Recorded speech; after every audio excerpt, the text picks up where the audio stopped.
Welcome to Somerset Stories. I'm your host, Cathy Pickar. Today's guests are internationally renowned artists Barton Rubenstein and his son Ari in our first segment, and artist and Montgomery County Schools public teacher Lynn Lewis with one of her students, Sasha, in the second segment. Although we could easily devote an entire show to each of these artists and their extensive portfolios, we're here today to talk about the Mother Earth Project, which is a global environment-saving initiative which was founded by Barton Rubenstein and his family. Welcome, Barton and Ari. Bart, let's talk about the Mother Earth sculpture. I've been to visit it a couple of times now down in Georgetown, and each time that I visit it, I have this profound feeling of connectedness that to the rest of the world, and I think it has to do with it has to do with the angle of the profile, and the profile seems to just be very elegantly, with grace and with a lot of dignity, speaking out and connecting and saying, "Help me." Tell me about the sculpture. Well, first, I want to thank you for having us. It's a pleasure. And I'm actually very moved by your response to the sculpture because it is personal for me because it's actually a profile of my late mother, which is a story I can tell you a little later. Oh, that's a wonderful story. But like most of my sculpture, there is a lot of subtlety to my design, and this has a forward-looking ethereal pose, slightly looking upward. So the idea is that all these sculptures, we're hoping to place them in different major cities around the world. We'll be looking out towards a body of water, and which will, if one uses their imagination, they all come to the collective oceans. So it's sort of a collective experience. So when you look at the sculpture down in Georgetown, which is the first installation of the Mother Earth Project sculpture, this is the beginning of a sort of an international idea that my son actually thought of. That's great. When did you come up with the idea of the profile, or when did the kernel of this whole idea begin? How many years has this been going on? It's been going on a few years now. It started probably in 2014.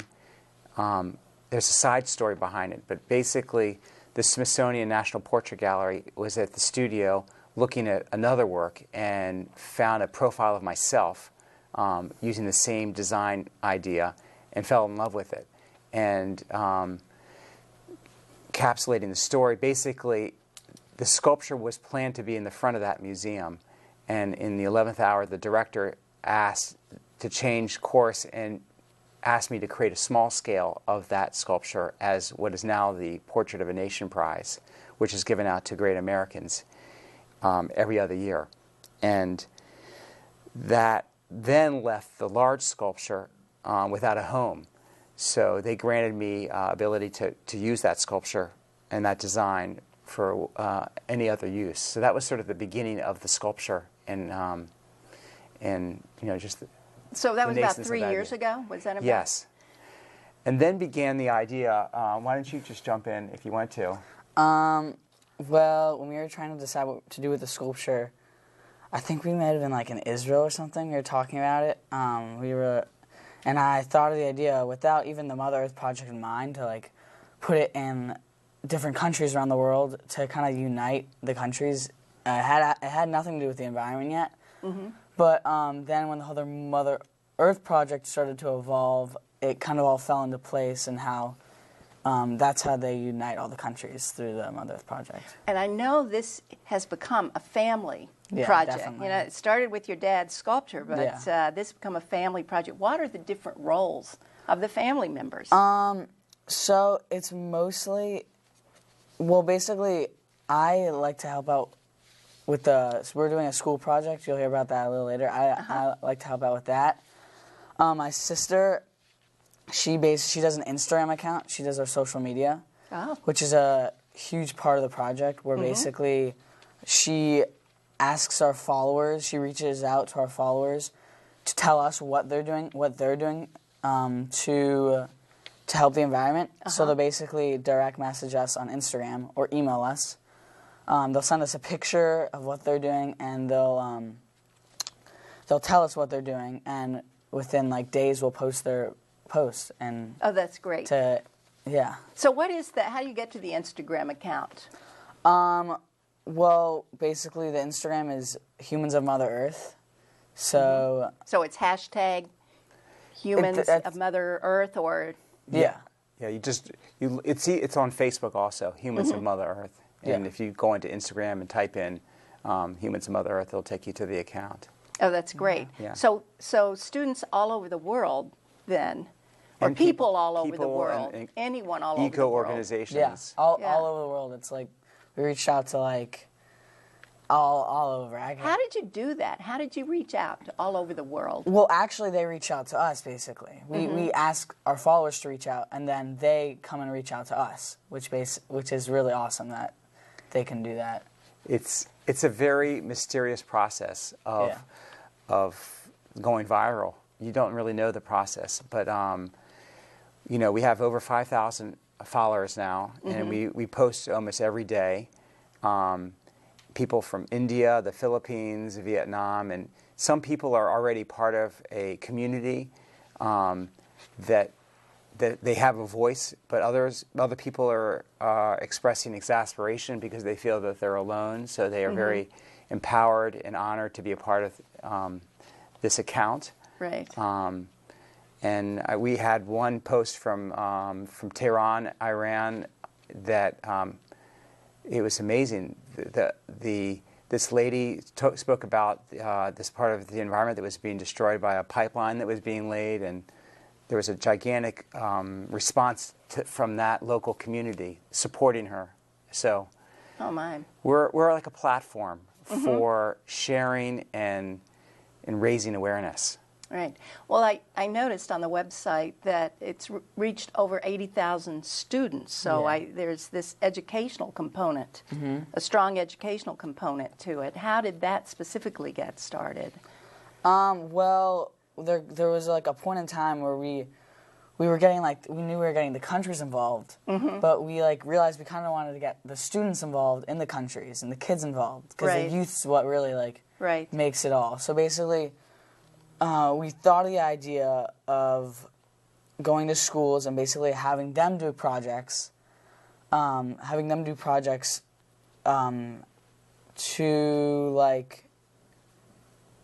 I'm trying to We think of the wanted word. we wanted to engage the schools, and we Yeah. wanted to do it in a way that was respectful of their curriculum. We didn't want to go in there and give them a directive. And as you'll find out from Lynn shortly, the idea is that we wanted to start a conversation with the school and let them go with it and decide how they wanted to engage their students about the environment.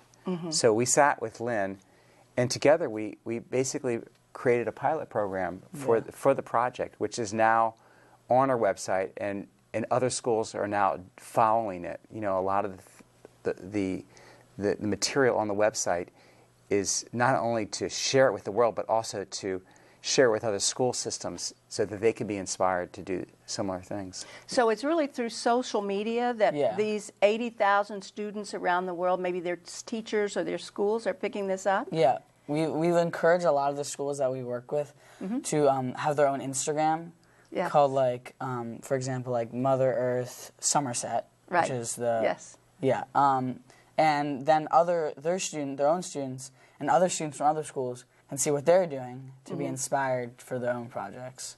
So that's to connect with the schools and all. That's amazing. Yeah, so the idea is that schools not only have their own exhibition halls in their hallways and other places inside the school, but now we're creating this international exhibition hall on social media. In that way, people can share. You know, I noticed there's a tremendous amount of research and information on this website.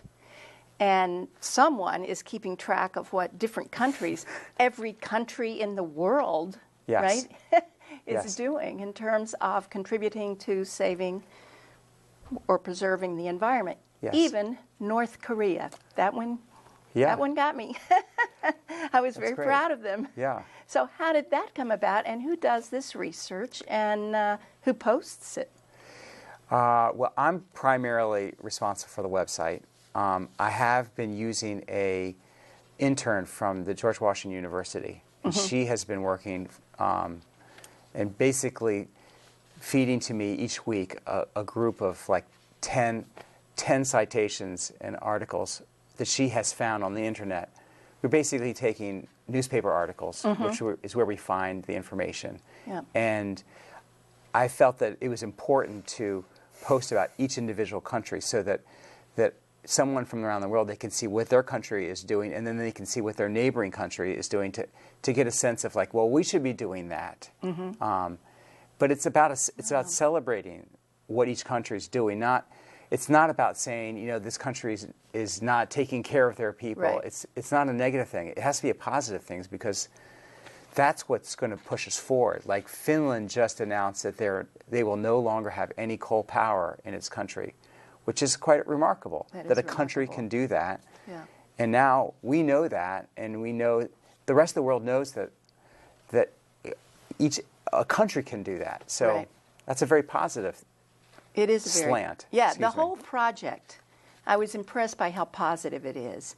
From beginning with the sculpture itself, I thought was a very positive and powerful feeling. And I noticed that the projects with the schools seem very positive. Getting back to the schools, and I'll talk to Lynn a little bit more about this, of course, but you didn't want to interfere with the curriculum. But what are the guidelines, or what do you put on the website about for this pilot program that you started with Somerset Elementary, I guess, right? That's right. So the idea is that we have on the website, we have general curriculum ideas that basically say, choose a medium that you're working in or that your school is particularly focused on. It could be theater, dance, graphic arts, An art project. an art project, or it could be activity, going around the neighborhood cleaning up, and use that as, you know, if that's what moves you as a teacher or, you know, art director, make that your medium to express and talk about the environment. Yes. So that's really the general guidelines. I think that's really it in a nutshell. Yeah, right. So it does give a lot of flexibility to the teachers, which is a wonderful thing. Yeah. Awesome. You know, I wanted to, I have a picture that we're going to put up of your family standing in front of Mother Earth in your driveway, in front of your studio. It was just about 5 houses up from mine. Right. And I'm wondering if you can introduce the family. I'll show you the picture here, but can you tell me from left to right who this is? Well, so on the left, that's my brother Benjamin. He helps out with like the physical work. He like helps out putting the sculpture in and all, and like helping put it in the car and all. Yeah. You can continue. That's my wife, Shireen. Shireen has had a very active role in the project. She originally was in our neighborhood, started the composting with other neighbors, which we now have this composting program. Right. Yeah. Oh, wonderful. So that I was a didn't realize really, Shireen had done that. yeah, so basically we're very excited as a family to you know, we got the big blue buckets, everyone getting recycle, and then we just started doing the composting, and I also grew up in a house that in the 70s that had solar panels, so it was like one of the first. So your family was very forward early on. It was. My father was really a leader in that. Wonderful. And so she basically does a lot of editing for the project and a lot of, Great. there's a lot of iterations of And then we have, I recognize this one. That one is me, Ari. And that's Sabrina. And Sabrina is... She works with the Instagram and Right. social media. Oh, that's and wonderful. she's going to Tulane University next year. Oh, and So- so this is something she can continue. That's the nice place. Yeah. You don't have to be at your house to continue working at true. this That's true. project. That's very Yes. true. Yeah. So that will be great. Well, one last question, that, just from a practical point of view, you're going to have these sculptures all over the world, literally all Right. over the world. Right. Are these sculptures now going to be manufactured? Are you going to make that many sculptures that are going to be in hand in your studio? How is that going to happen? Well, it's a good question. I do create all my work and design and fabricate everything. And this is the one exception. I do have a fabricator who is going to be creating that work for me. And right now, we have 3 more at this fabricator shop that have been completed, and Oh, we're great. going to be shipping them to Israel and Cameroon in the next month. Wonderful. As our next Wonderful. stops. So we're very excited about that. Well, this is a tremendous project. I want to congratulate you, and we could spend many shows talking about this. I've just scratched the surface. I'm really enjoying learning about it. Yeah. Thank you for joining us. We're going to take a quick break, and then we're going to come back with Lynn Lewis and her student, Sasha Kazmine.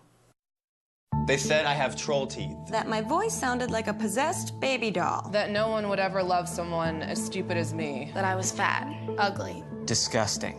The effect of bullying is potent. We will no longer be the silent majority. Now, when you see online bullying, there's something you can do about it. We're gonna take action with the I. I am a witness. I am a witness. I am a witness. I am a witness. I am a witness, and so are you.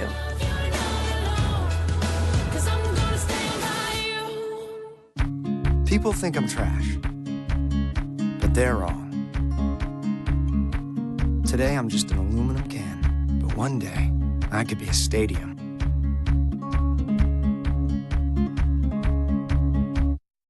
Welcome to the second part of Somerset Stories. Our guest in this segment are artist and Montgomery County Public Schools teacher Lynn Lewis and her rising 6th grade student, Sasha Kazmine.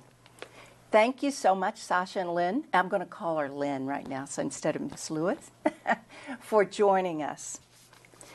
I have, Lynn, one of the really moving moments of this whole project for me, in addition to seeing the profile, was when I went up to the town's gallery to look at the art pieces. And I read one of the descriptions that one of your students wrote. In particular, it was Jeremiah. And he said, if the earth had feelings, do you think it would be content? And I thought, whoa, Lynn has done it. Lynn and Barton have done it. This child has connected personally to the earth as a living entity that has feelings.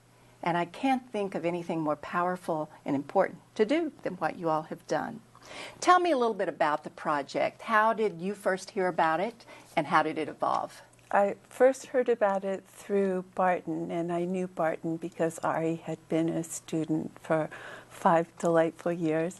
And he asked if we might be interested in connecting the art program with the Mother Earth Project. And I went to the website and read about how he was focusing on people taking personal responsibility for their actions in caring for the earth and having a sustainable lifestyle and supporting as much variety of life as possible. And it seemed like such a powerful message and so easy to connect up with in art class.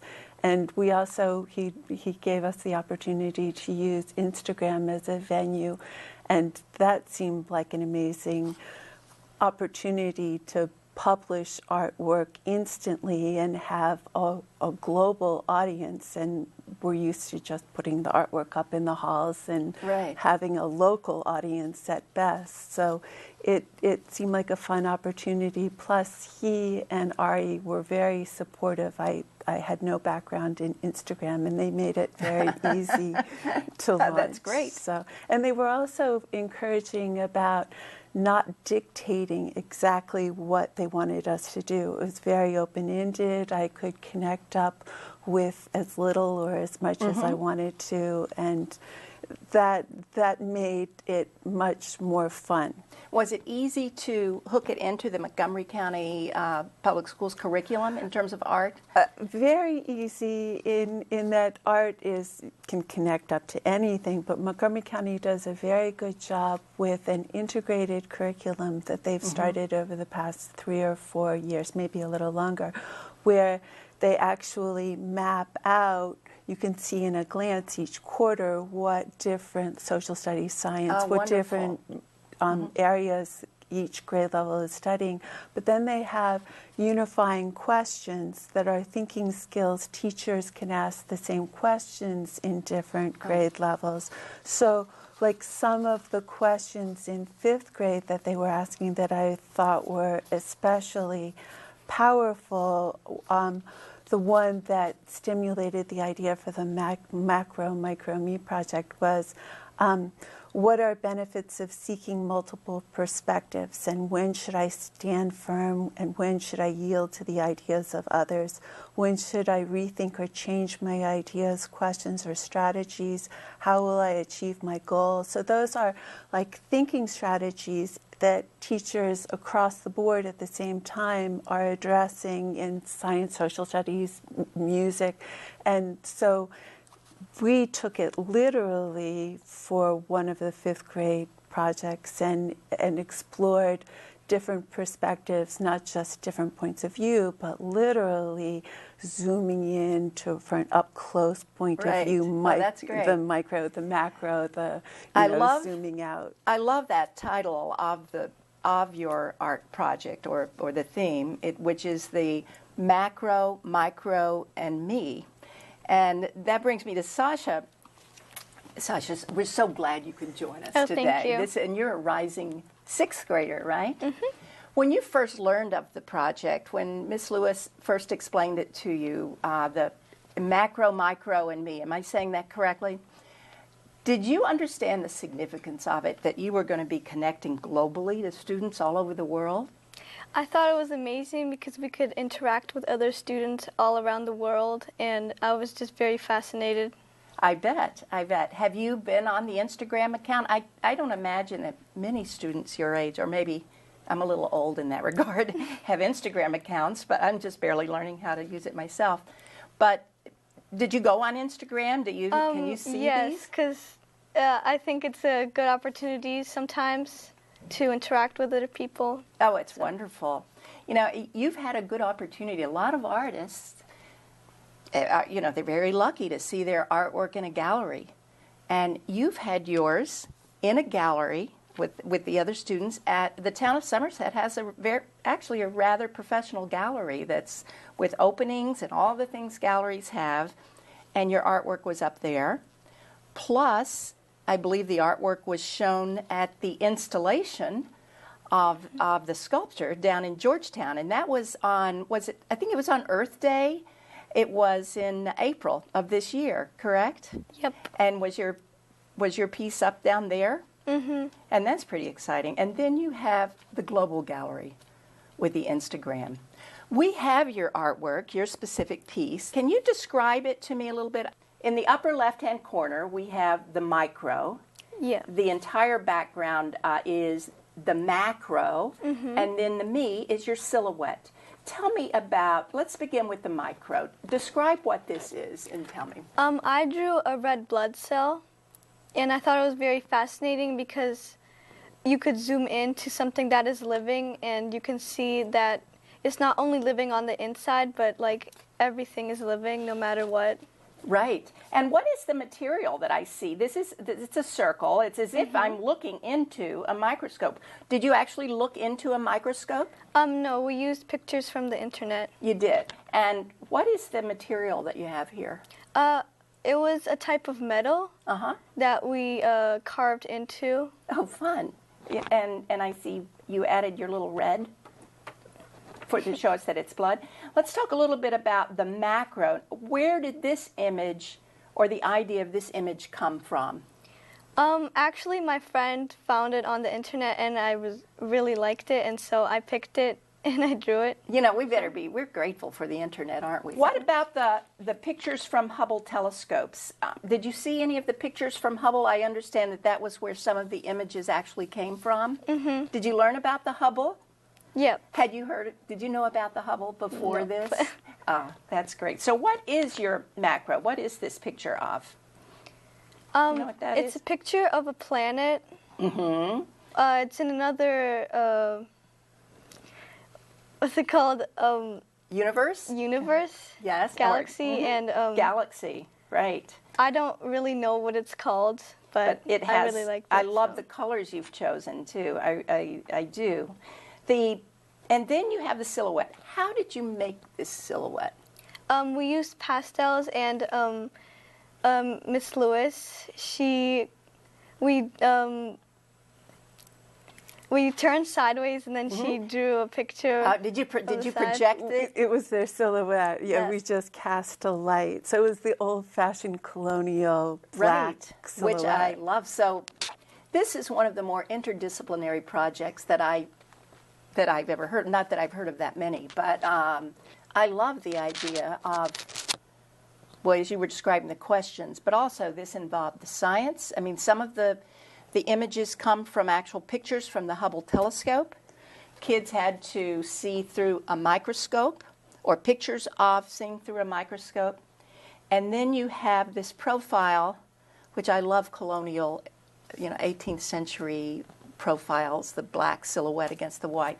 What is inside your silhouette? I did a beach because I think the waves reflect life, and they also reflect the person. Because like when you're angry, as if the waves are, and there's maybe a storm. So I thought it was pretty amazing. And on calm days, the beach is calm and very peaceful. And so I really liked that. I never thought of the beach that way, but it does have so many human emotions to it, doesn't it?